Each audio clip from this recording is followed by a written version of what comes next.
B.2, dynamic colors and drag and drop. Two topics. First one, dynamic colors. Second, drag and drop. And I will use two examples to explain these two features. First one, dynamic colors. We use one example called, one HTML plus one JavaScript file. Yeah. This one, for some of the examples, if I can use the screenshots to explain, so then I will not do the demo. Yeah. But for some of examples, screenshot cannot show the real feature, so I need to do the demo. All right, so this one, I just use the screenshots. Yeah. When you double click, open the page, dynecolors.html, all right, yeah, you see this interface. Okay, yeah. So white background and the font color black.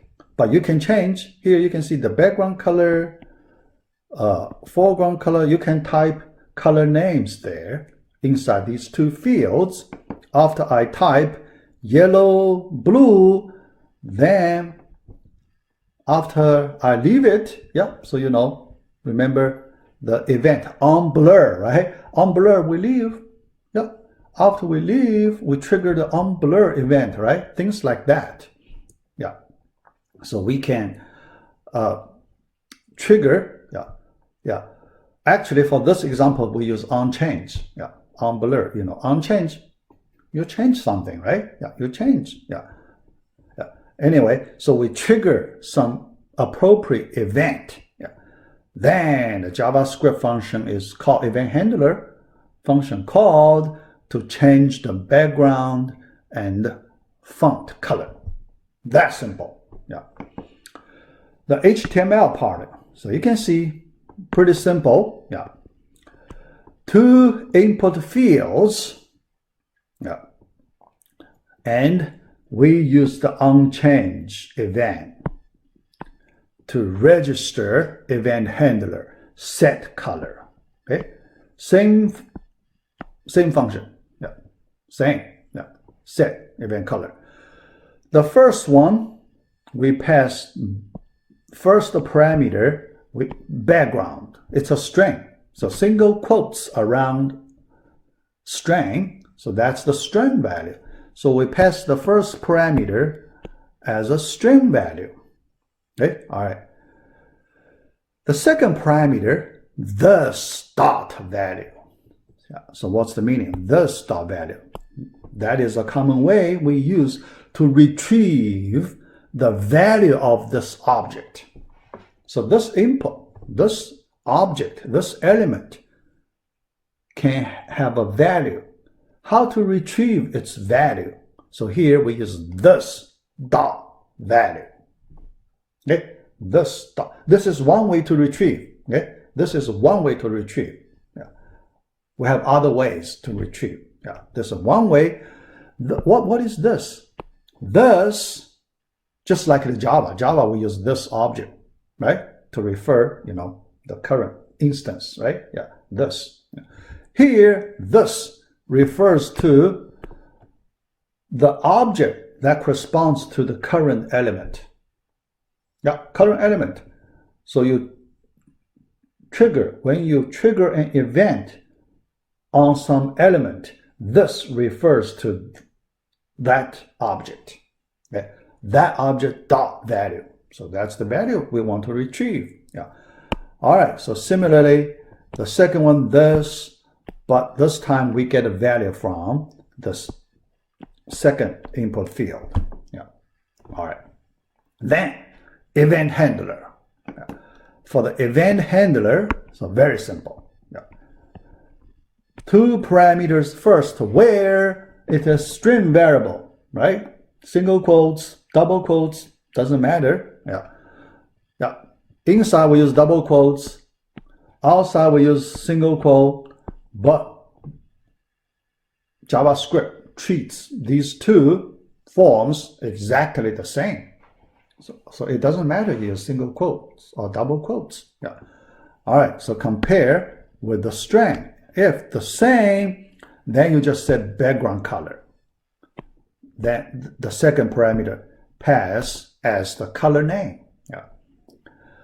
Otherwise, whatever value it is not background, then you set the color, the font color, style.color. This means the font color, the name of the color. Yeah. So that's simple. Yeah. So you'll see this result. Yeah. All right. Yeah. So this example pretty straightforward. Yeah. But you have something relatively new for you. Yeah. First, when you pass a string value, you can pass the string value, single quotes, double quotes, right? Yeah. But here, I want to explain one thing. Why here it is better to use single quotes, not double quotes. If you use double quotes, you get trouble here. You should not use double quotes. Why? Because look at here. To try to define the value of the attribute, unchanged this attribute, you already use the double quotes. If you use double quotes another time, you make the browser confused. The browser couldn't understand what's the meaning. So this is the place you should use single quotes to avoid confusion. Yeah. So that's the good thing about you have alternative way. When one way causes some problem, you have alternative way to solve, to avoid that problem. Yeah. So that's one useful point. Yeah, from this simple example. Yeah, so that's one. The second thing you learn this way, this dot value. You retrieve the value, you pass the value in this way. This dot value. Yeah. Yeah, as I said, we can have another way. So later we will see another way. Oh, by accident. Yeah. Another way. Because if you have ID for this element, ID, then when you get into the function, you can use its ID value to get a control of the element. Then you can get a value from it. So that's another way to retrieve the value. Yeah. All right. So that is our first example. Our second example, drag and drop. Yeah. So this is an interesting example. Yeah. And for this part, I show you the feature, explaining mainly the feature part. Understanding the concept part, I need to put it in part 3, B.3. Because the concept part, a lot of understanding is needed. Yeah. So not easy to explain. Yeah. We need to expand, spend more time on the theory part. Yeah. All right, so let's look at the example first. Drag and drop. You know the meaning drag and drop, right? So here, we can drag and drop elements on the screen from one place to another place. Yeah, so that's very interesting. So this one is a simple puzzle example. Yeah, like a game, a puzzle. Yeah, so kids can play around. Yeah. All right. So drag and drop, HTML, JavaScript. Yeah. First, HTML. Yeah. For the HTML, first, let's look at the screen. In the screen, it shows you, here just some simple examples. So you put the relevant words together. Okay? Roses are red. So these 3 words are connected. through some internal relationship. Okay, violets are blue. They are connected, so you put them together. All right, now we have a group of words. Can you use drag and drop? Yeah, because each word is draggable, right? So mouse click, press, move, draggable. Yeah, you can drag it to different location. Then you put related words in the same line. Okay, yeah. So when you do that, here I just show you screenshots. So I do not do the live demo. Yeah. So I did 3 examples. So I can drag different words, right? Relevant words put on the same line. Okay, yeah. Like a puzzle thing, game thing. Yeah, but very simple. Yeah. The question is how to implement the features. Yeah. So we want to learn that part. Yeah. All right. For the feature part, let me explain the feature part. And the next video, I explain the concept part. Yeah. The feature part, HTML side. So you can see structure very simple. Yeah. So we have a P element. Okay. All these things inside the P element. Yeah. So then our examples. Yeah. So the text. Yeah. All right. Then after, we have a list of span elements. Each span element corresponds to one word. Okay? Each word we have one span element. We have 19 words, so we have 19 span elements. Here I only show you 2. That's enough. I do not need to show you all 19. Too big. Okay? Yeah. But you can download this example. You can play around by yourself. And you can open the source code. You can see the detailed source code easily. Yeah. Use a text editor. You can see that. Yeah. All right. So here you can see. So each one position use absolute position. Okay. All of them use absolute position with respect to body. Remember? Yeah. Not P. P is static. Right. Position static. So we use the body. Yeah. All right. So that top, yeah, top, yeah. But the left is different, yeah. You adjust the top location, you change left, so you arrange one row.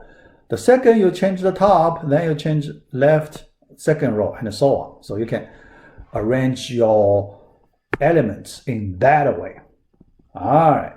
Then the main part, event registration and event handler. On mouse down. Yeah. You want to move that word, so you need to press your mouse. On mouse down, you call function event handler, grabber, event, this object. We need to use the inside information of this event object. Yeah. So you need this variable parameter, yeah, grabber, right? So then you move, okay, yeah. So you do several things, yeah. So then only that, right? Because for the second element, you do the same thing. Yeah. That's it. So that's all you need to do. So you can drag and drop, okay? All the drag and drop implementations inside this grabber event function. That simple. Yeah. So we need to go to the event handler to study how the feature is implemented. Yeah. All right. So let's look at the next slide. Yeah. The JavaScript function. Yeah. All right. Inside this JavaScript, yeah, it is a little more complicated than our previous examples. Yeah. First, we use global variables. These 3 are global variables because they are not inside any function. They are outside all the functions. So all the functions can call them, can use them, inside their function. So global variables here. Yeah. Sometimes we need to use global variables. Yeah. Although when you learn programming, usually the principle is try to avoid using global variables because hard to maintain. If the program is too complicated, then if you change it, you may cause a lot of problems. So for the global variables, yeah. But you try to avoid it, it does not mean you can never use it. Sometimes in some situation you really need global variables, you can still use them. Here, this is the situation, we need to use global variables. Why? Because multiple event handler functions need to share same set of variables. So that's why we need to use global variables. Yeah. All right. Then that grabber event. Yeah. So here you can see we use the same spelling. So yeah, sometimes, yeah. In the previous example, I said try to avoid it. Yeah, but it is legal. So if you use the same name, it is legal. Okay. Yeah. So this one you can see. Yeah, sometimes people may not pay attention to that confusion problem. Yeah. All right. But this one you treat as the variable passed from other places. Yeah. The variable. Yeah. So then current target, the element, the object, current target, because it comes from event object. Event object will tell you, you use the current target property to get the object reference. Yeah. So current target. Yeah. After that, you can retrieve XY coordinates, but you convert it to integer data type. Okay. So you convert it to integer data type. Yeah. Sometimes you need that conversion. Yeah. But sometimes you don't need. Sometimes you need. Yeah. Yeah. But here to be safe, yeah, because sometimes if you do not do the conversion, the JavaScript may interpret in a wrong way. That could happen. That could happen. Yeah. So to be safe, here, the author does the explicit data type conversion. Yeah. So then we calculate the difference. Yeah. Yeah. Right. So the XY coordinates, then comparing with its initial condition. There is initial condition, right? Yeah. So when you move, so that difference, so you calculate that difference. Yeah. All right. So then, yeah. So you store the difference values in global variables. Okay? So you don't worry. You just store in the global variables. Later, other functions can access these two variables anywhere. Yeah, anywhere. Yeah. So that's why you don't worry. So you may lose these two values. Yeah, global variables. Yeah. All right. Then the event registration part. Yeah. We add event listener, event registration. Yeah. Yeah. To the document element, document object.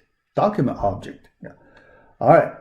Then the first one, the event name. Here you can see when we refer to event name, we do not use on. Okay. Yeah. Because this here inside the JavaScript function, it's not in the HTML element. So we do not use that on version. We just use the, mouse move. That's the event name. Mover, that's the function name, event function name. Yeah. The second one, mouse up, dropper, yeah, another event handler function name. Yeah. Here, the syntax is this. Okay. Add event listener, first event name. So this event means event name. Okay. Yeah. What event you want to register? The event handler function. That's the event handler function. The third component, use capture. Use capture, true or false. Yeah. So this is supposed to be true and false. Corresponds to two different cases. Yeah. Yeah. We will see that later. Two different cases. Yeah, capture, two cases. Okay, yeah. All right. So the mover, yeah.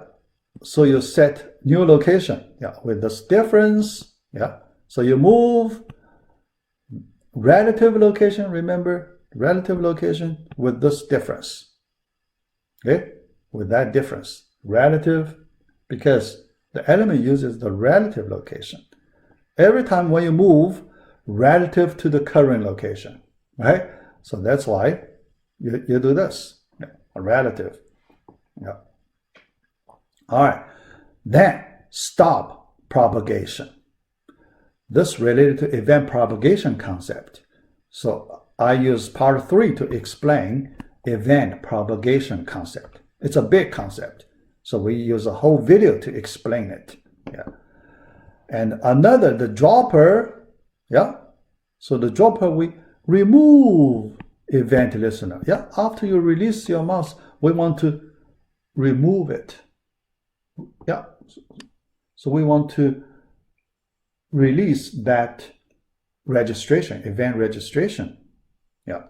So you do that and stop propagation, event propagation. Okay. Yeah. The true false. Yeah. So what's the meaning of true false? Event handler execute in the capture phase. Here you can see there is a concept called a capture phase.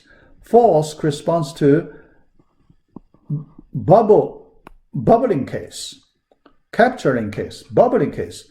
These two terminology, the words associated with the event propagation concept. So we leave understanding of event propagation to video number 3.